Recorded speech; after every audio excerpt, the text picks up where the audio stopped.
Democrats in Congress are continuing to force through another massive stimulus bill without Republican support. To talk more about that bill, I want to bring in former OMB Director Russ Vought. Hi, thanks for joining us today. Thanks for having me on. So the House did pass Biden's $1.9 trillion stimulus bill on Friday. It is expected to be passed by the Senate through budget reconciliation. What are your thoughts on this stimulus package as it stands? Yeah, it's unaffordable. It's something that right now is going to put the country in a deep hole that's going to be hard to get out of. It will make it to the point where we've already spent $6 trillion dealing with COVID. And unfortunately, this bill only has about 9% of the $1.9 trillion is for COVID public health spending.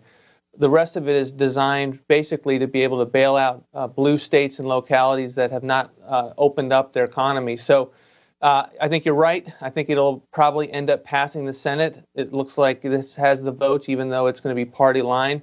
But it's going to make it really challenging for the country from a fiscal standpoint. And the only thing that was possibly threatening to block this stimulus bill in the Senate was the $15 minimum wage that was previously included.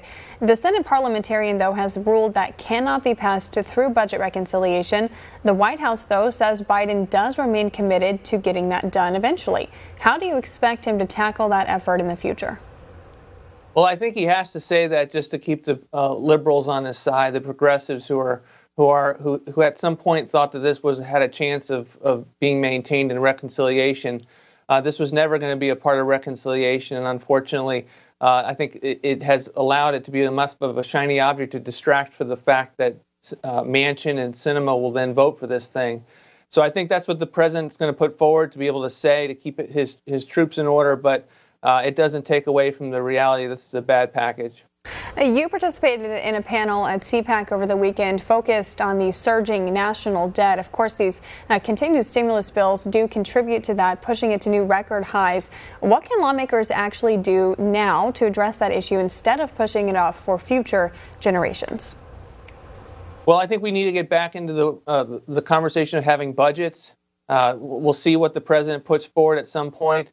I think we got to make sure when we have needs, and there are needs out there, that we address those needs, but then we don't make up things like putting forward another $2 trillion when $1 trillion hasn't been spent. $130 billion for schools that are not open when there is $110 billion that has not been spent. These are big chunks of money that is largely not needed right now, and that's the kind of thing that bankrupts us as a country and allows us from getting us a handle on our debt and deficits. When you served as OMB director under the Trump administration, what areas of the government did you see where wasteful spending was happening and that could be changed by Congress? Well, if you look in any agency, you're going to be able to find waste, fraud, and abuse, whether that's the $1,400 coffee cup at the Air Force or the Bob Dylan statue in Mozambique, part of $50 billion that we do in foreign aid every year. So there is waste, there's fraud, there's abuse. Anywhere you look, you just need to have people who are willing to ask the tough questions. We were able to do that in the Trump administration. I don't get the sense that the Biden administration has any appetite for that. All right, Biden's nominee for your former post, Neera Tanden, is facing pushback from both sides of the aisle.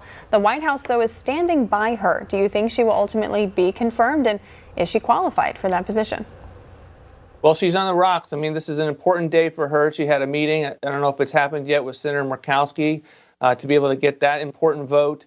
But right now, the Senate is taking a really hard look at her nomination because of the importance of this office. It's not an ordinary cabinet agency. It's what the president uses to execute his entire agenda through the federal government. Anytime you have different agencies that are a part of a particular initiative, that collaborative work all goes through OMB. And so from the standpoint of open borders and pro-choice policy and the increase on regulations, all of those things are something that he sees in Neera. He has an ideologue who's from the left, can push this agenda forward. And if you're on the other side of those issues like I am, that's very concerning. All right, former OMB Director Russ Vought joining us to discuss the latest stimulus package and the surging national debt. Thanks so much for coming on the show today. Thank you.